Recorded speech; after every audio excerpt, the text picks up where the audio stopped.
Jadi yang diakui oleh dunia internasional itu adalah Republik Indonesia Serikat. Bukan Republik Indonesia yang diproklamasikan pada tanggal 17 Agustus. Salam Pancasila!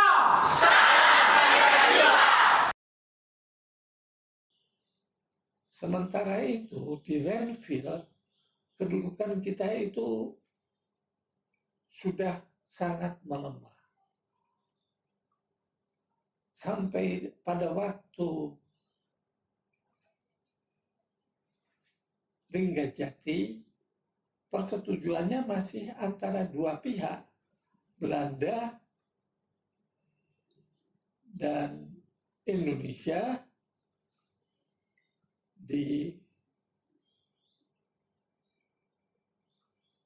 diwasiti oleh PBB itu. Kemudian di Renville juga masih Belanda dan Indonesia, tapi Belanda meningkatkan seolah-olah bahwa Republik ini hanya kecil saja. Ketua delegasi Belandanya pun orang Indonesia, Abdul Qadir Widjojo Atmojo. Tapi itu semuanya tidak menggambarkan hal yang sebenarnya. Cuma setelah itu, daerah Republik kan menjadi sangat kecil.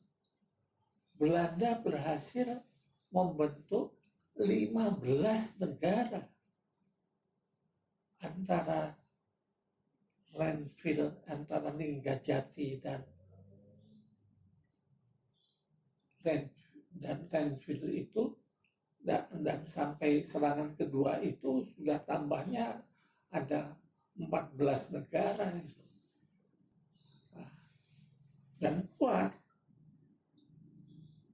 negara-negara tanda petik boneka Belanda ini, mereka tidak mau menyebutnya merasa boneka, tanda yang kalau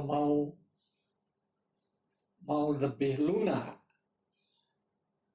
tokoh-tokoh BFU ini adalah tokoh-tokoh yang merasa harus mendapat bimbingan Belanda sebelum merdeka. Kalau tokoh-tokoh Republik bilang kita merdeka sekarang, kita pimpin sekarang, nggak perlu bantuan dari Belanda. Tapi tokoh-tokoh yang memihak Belanda, kayak kita bilang memihak Belanda, atau kita bilang menyeberang, kita bilang boneka. Karena juga sampai tahun 48, ketika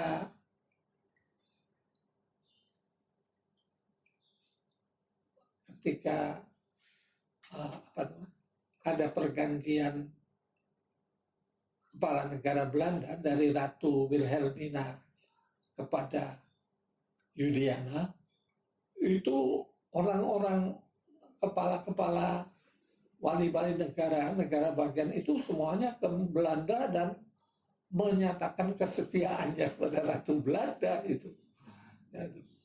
Masih berbangga sekali sebagai bagian dari Hindia Belanda.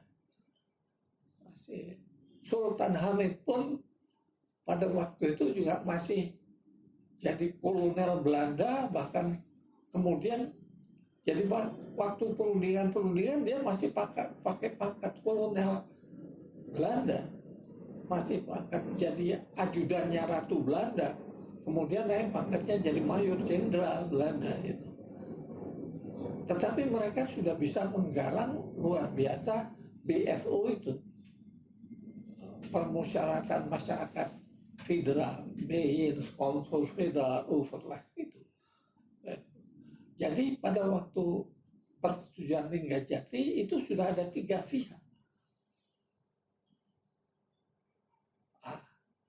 Ini sejarahnya bisa diperinci lagi, ini kita hanya akan menyatakan tentang tentang mengapa tidak dilaksanakan, tapi sebagai ilustrasi sedikit, karena pada waktu itu juga Indonesia sudah sangat terdesak, Bung Hatta, Bung Karno sudah ditawan Belanda, kemudian BFO ini itu begitu besarnya itu, dan yang merumuskan konstitusinya pun itu masih juga dikuasai oleh orang-orang Belanda.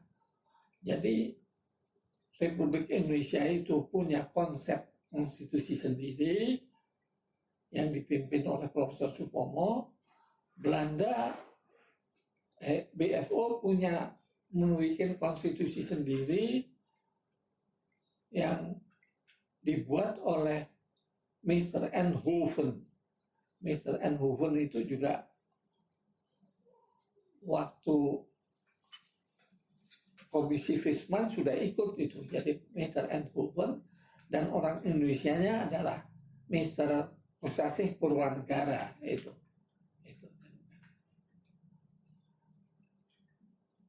Karena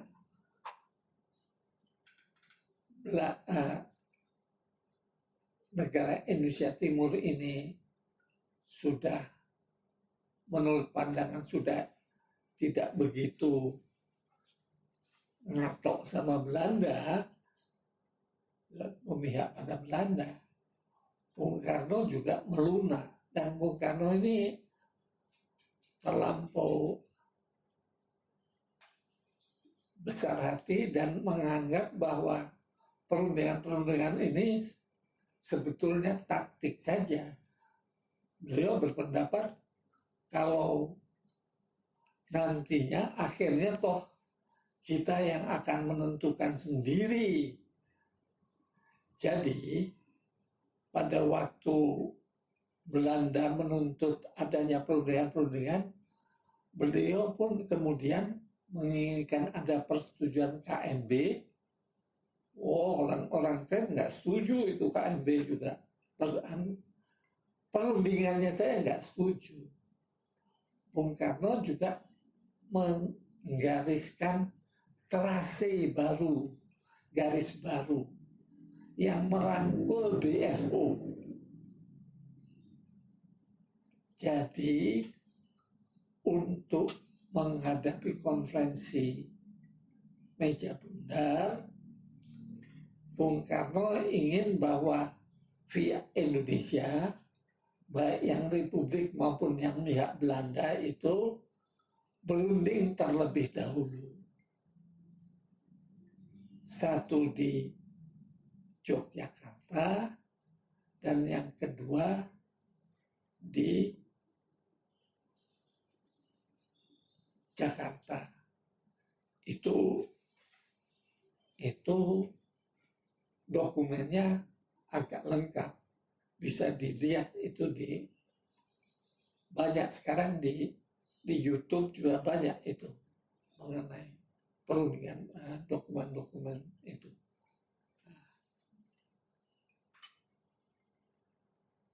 Singkatnya, terjadi konstitusi race yang tidak begitu, yang kita anggap sebagai taktis saja, yang akan segera kita lihat bagaimana penerimaan dari seluruh penduduk Indonesia.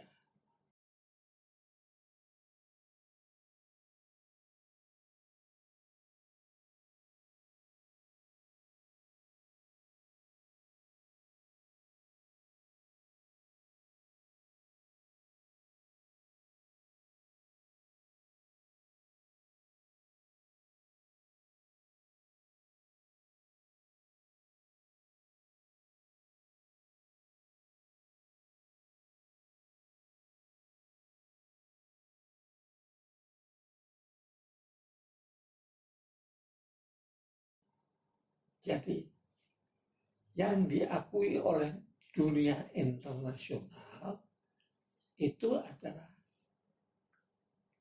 Republik Indonesia Serikat. Bukan Republik Indonesia yang diproklamasikan pada tanggal 17 Agustus. Sebab itu Belanda tetap menyatakan bahwa Indonesia itu sebetulnya merdekanya itu tanggal 27 Desember. Dan ini juga banyak diikuti oleh orang-orang, termasuk orang-orang yang sebetulnya republikan. Kalau Sultan Hamid atau seperti Anak Agung jelas berpendapat begitu. Tapi Syafruddin Prawidanegara pun juga berpendapat bahwa sesungguhnya itu yang betul-betul berdaulat itu tanggal 27 Desember. Dan secara dokumen itu memang itu dokumennya itu perjanjian yang diteken oleh Bung Hatta itu oleh Marsevin, oleh Sultan menyatakan itu adalah penyerahan kedaulatan. Tapi kita kan punya hak sendiri. Itu ya mau-maunya lah. Tapi kita mengatakan ini adalah pemulihan kedaulatan. Dan kita berhak juga mengajarkan pada generasi baru, generasi yang berikutnya itu adalah ini satu pemulihan kedaulatan, tapi tidak persoalkan pada itu, yang persoalkan bagaimana konstitusi res ini. Nah, di konstitusi res ini dianggapnya juga ada Pancasila.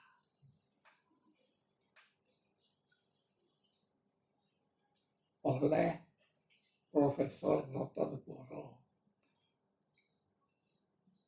Tetapi profesor yang lain, Profesor Merhasaidin menganggap bahwa Pancasila itu Pancasila palsu. Saya sendiri berpendapat bahwa bukan dasar negaranya berbeda. Pancasilanya pun berbeda. Jadi bahwa Pancasila itu bisa hidup di negara kesatuan atau harus hidup di negara kesatuan atau juga bisa hidup di negara federal. Rumusannya pun yang paling menentukan adalah rumusannya. Rumusannya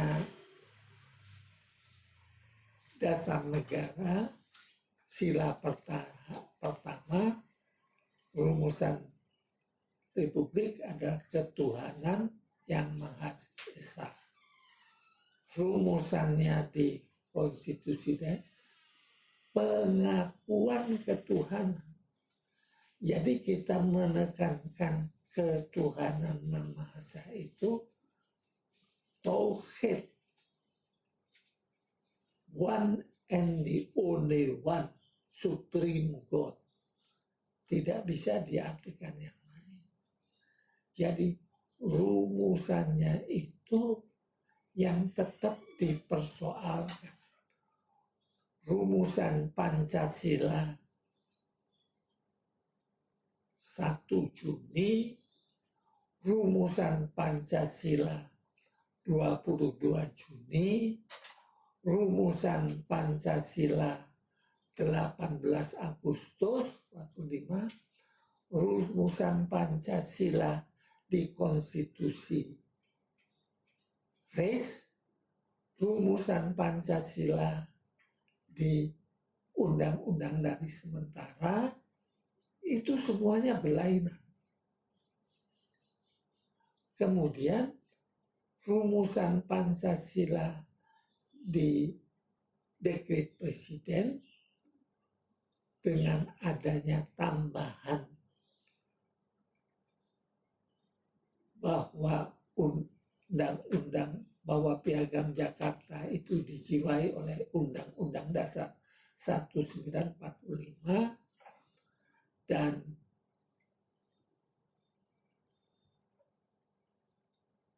merupakan suatu rangkaian dengan konstitusi tersebut, memberikan interpretasi yang lain, memungkinkan bahwa suatu undang-undang dasar diwarnai oleh syariah Islam.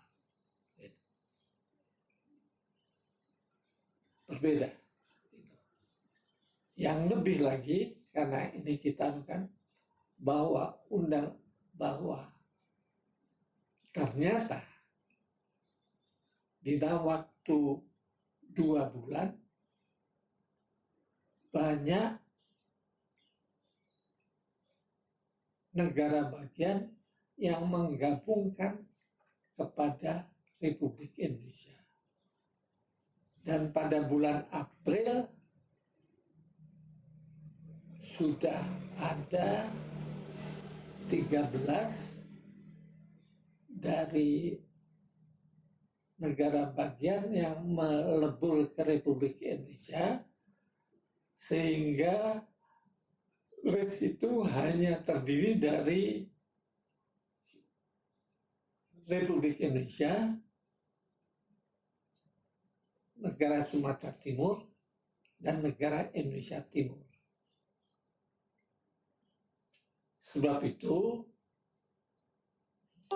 negara Republik Indonesia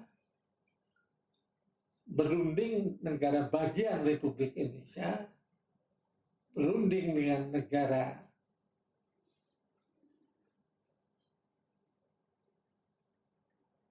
bagian negara RIS, berunding dengan RIS yang mewakili negara Sumatera Timur dan negara Indonesia Timur.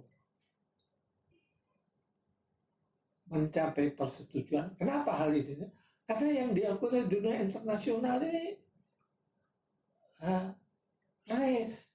Jadi mereka kalau semuanya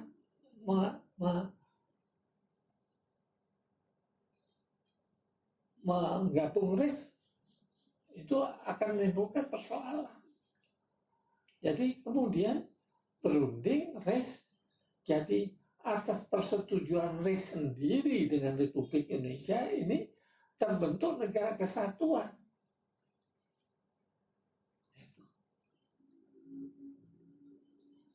Dengan konstitusi baru.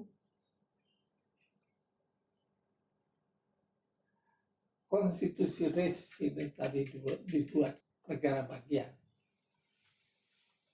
Undang-undang dasar sementara disusun oleh 7 orang wakil Republik dan 7 orang wakil RIS. Nama-namanya ada semuanya.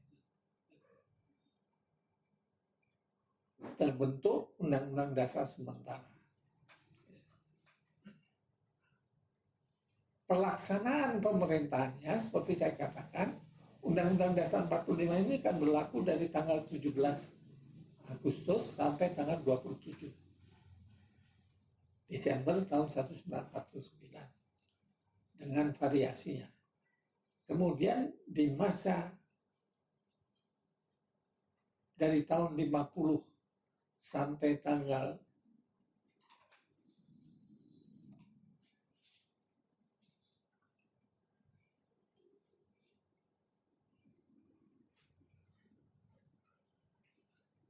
5 Juli tahun 59 itu berlaku Undang-Undang Dasar sementara. Tapi dapat ditambahkan juga bahwa PBB ini mengakui Republik Indonesia.